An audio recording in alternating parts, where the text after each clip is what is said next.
आप सभी को हैप्पी दीपावली। एएनएम 9212 भर्ती में सिलेक्टेड आप सभी की सैलरी नहीं आ सकी है। कुछ ज़िलों में 1 मंथ की सैलरी आई है विदाउट एनपीएस डिडक्शन। कुछ ज़िलों में एनपीएस डिडक्शन नहीं हो पाया था या फिर उसको करना था, इस वजह से सैलरी को होल्ड किया गया। हालांकि सैलरी हर ज़िले की रिलीज कर दी गई थी, लेकिन ज़िले स्तर से सैलरी आपके अकाउंट में ट्रांसफ़र नहीं हो सकी। और हमने कई ज़िलों के बाबू से बात भी करी, लेकिन सैलरी को लेकर के वही रीज़न बताया गया। कुछ ज़िलों में एनपीएस डिडक्शन को लेकर के, तो कुछ ज़िलों में ये बोला गया कि दीपावली के बाद और छठ से पहले सैलरी ट्रांसफ़र कर दी जाएगी। बस ये पहली बार ही जो भी इसमें डिले हो रहा है, बाकी आगे आप सभी जानते हैं कि हर महीने आपको टाइम टू टाइम सैलरी आपके अकाउंट में आती रहेगी।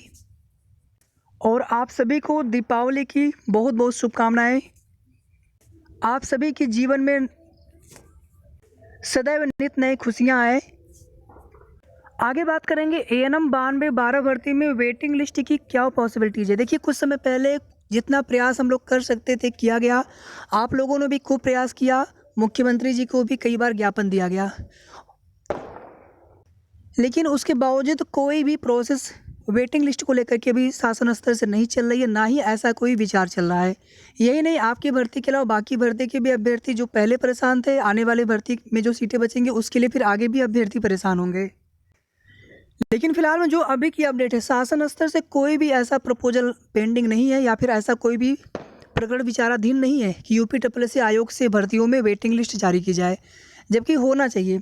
एक भी सीट अगर खाली बचती है तो उस पर वेटिंग लिस्ट आना चाहिए, उसी भर्ती के अभ्यर्थी से वो सीटें भरी जानी चाहिए। लेकिन फिलहाल में भी ऐसी कोई उम्मीद नहीं है। और आप सभी से बस इतना रिक्वेस्ट है कि आप लोग आगे की तैयारी ज़रूर करते रहिए। आप में से बहुत सारे लोगों का जिनका एएनएम 9212 में नहीं हो पाया हो, आपका यूपी एनएचएम 17,000 प्लस वैकेंसी में हो गया होगा। एक नहीं बल्कि कई प्रोग्राम में एक साथ सिलेक्शन हुआ होगा। तो आप सभी को बहुत बहुत शुभकामनाएं।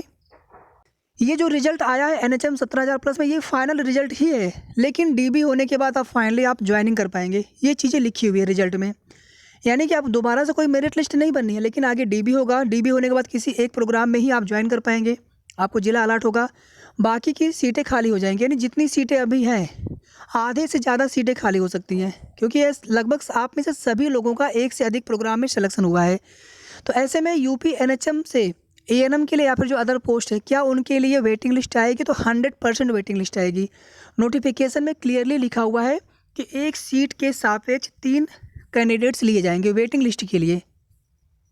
तो यूपी एनएचएम 17,000 प्लस वैकेंसी में विशेष करके यहाँ पर एएनएम के लिए बात कर रहे हैं, तो वेटिंग लिस्ट 100% आएगी।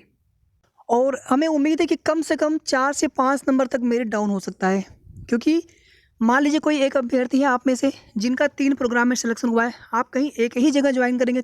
कुछ लोग 4 प्रोग्राम में सिलेक्शन आपका हुआ होगा, कुछ लोगों का 2 में हुआ होगा। तो एन एवरेज मुझे लग रहा है कि 50% से भी ज़्यादा सीटें खाली हो सकती हैं। तो अभी जितनी सीटें हैं उस पर जितनी भी कट ऑफ लगभग है, जनरल की कट ऑफ बिल्कुल एग्जैक्टली कट ऑफ का पता नहीं चल पा रहा, बट 50 के आसपास तक सिलेक्शन हुआ है। और प्रोग्राम वाइज कट ऑफ कम या ज़्यादा गई है। हर प्रोग्राम में कट ऑफ सेम देखने को नहीं मिला है कि कुछ प्रोग्राम ऐसे, जैसे आपका मैटरनल हो गया था, आप सभी जानते हैं कि उसमें थोड़े से आपके प्रेफरेंस ज़्यादा होते हैं। तो इसी तरह से कट ऑफ कम या ज़्यादा भी गई है, लेकिन ये बिल्कुल पता नहीं चल पा रहा एग्जैक्टली। जैसे ही पता चलेगा आप सभी को बता दिया जाएगा। लेकिन सीटें आधे से भी ज़्यादा सीटें खाली जा सकती हैं। तो ऑब्वियस सी बात है कि कट ऑफ 4 से 5 नंबर हमने बोला है, हो सकता है कि इससे भी ज़्यादा नंबर कट ऑफ डाउन हो।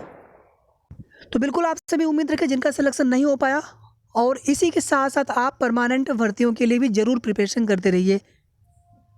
तो फिलहाल इस वीडियो के माध्यम से इतना ही। आप सभी अपना ध्यान रखें। शुभ रात्रि, धन्यवाद।